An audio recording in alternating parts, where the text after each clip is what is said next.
In this episode, we're making some sausage and potato stew. We're gonna need some paprika, bay leaves, garlic, parsley, Swiss chard, sausage. I'm using andouille, onions, salt and pepper, some potatoes, chicken broth. You can use vegetable stock as well, and some crusty bread to go with it once it's done.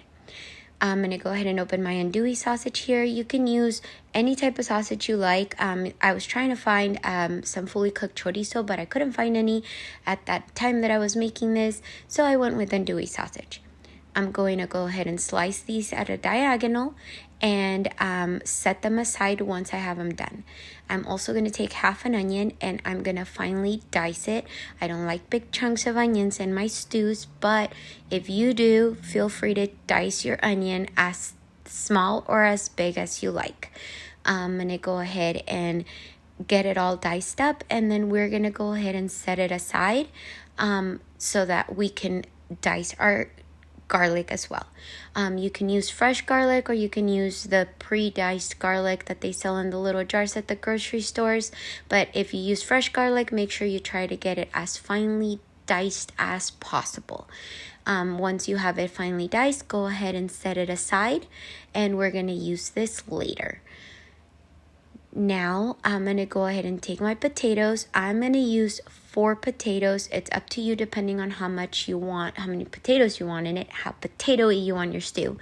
My potatoes, I have 2 of them that are pretty big, so I'm going to use those 2 and then 2 smaller ones, so a total of 3 potatoes.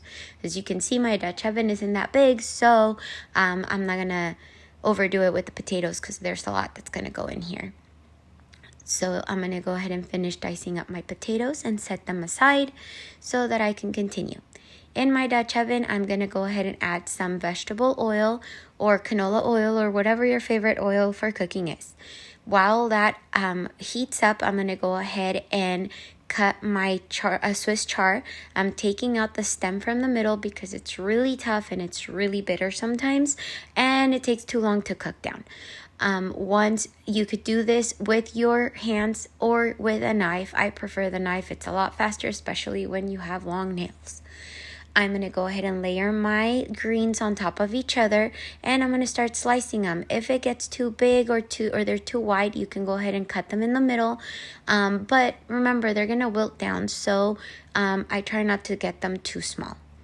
Now that my oil has been heated, I'm going to go ahead and add my onions in there, and I'm going to sweat them down so that we can go ahead and get them to a translucent state.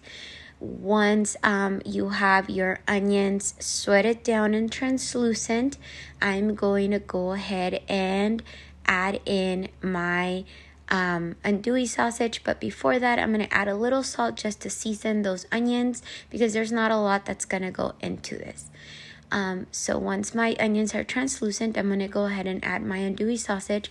Remember, it's pre-cooked sausage, so we're not trying to beat it to death by overcooking it. We just want to brown it a little to give it a little more flavor.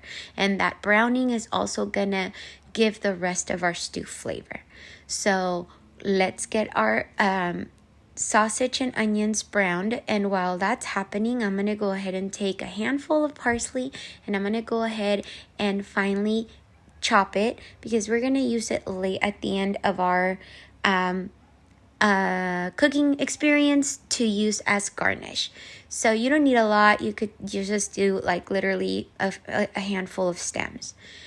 Now we're going to keep browning our onions and our sausage, and once that has been browned, I'm going to go ahead and add in my garlic. All you want is that garlic to get aromatic. You don't want to burn your garlic because it will taste burned and very, very bitter.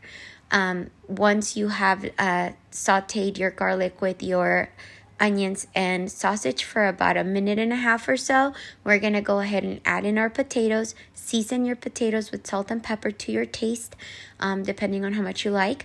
Give it a really good mix because we want to make sure we incorporate all those flavors together with everything. After you have incorporated everything, we're going to go ahead and add in 4 cups of low sodium chicken broth or 4 cups of vegetable broth. Depends on what you want to use. and give it a really good mix. That way you can get those nice brown bits at the bottom of your Dutch oven or your pot to come off with the water or broth. I'm going to add in my 2 bay leaves. If your bay leaves are too small, you can add 4, and add a teaspoon of paprika. Give it a good mix, and you're going to let this come to a boil. Once it has come to a boil, I like to give it another stir, and then I'm going to go ahead and lower the heat to medium to low heat, and I'm going to bring it to a boil for about 12 minutes. Once you have brought it to a boil, you're going to go ahead and add in your Swiss chard, and you're going to let this simmer for another 3 minutes or so. Just make sure that before you turn the pot off that your potatoes are fork tender. If they're still a little tough, a little bit hard, you can go ahead and cover it and leave it in for a little bit longer until they are nice and soft for you. Remember to give it a few stirs in between. You don't want anything to stick at the bottom. Again, make sure your potatoes are nice and soft, and that your Swiss chard has wilted down. Also, make sure you give it a last taste for salt or for seasoning, and adjust at this point.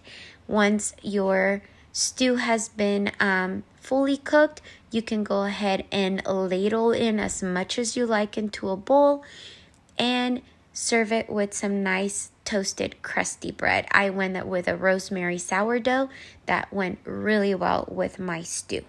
I hope you guys like this recipe and you try it out, and let me know if you do, and let me know if you like it.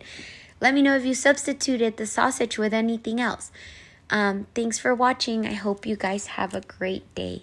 Thank you.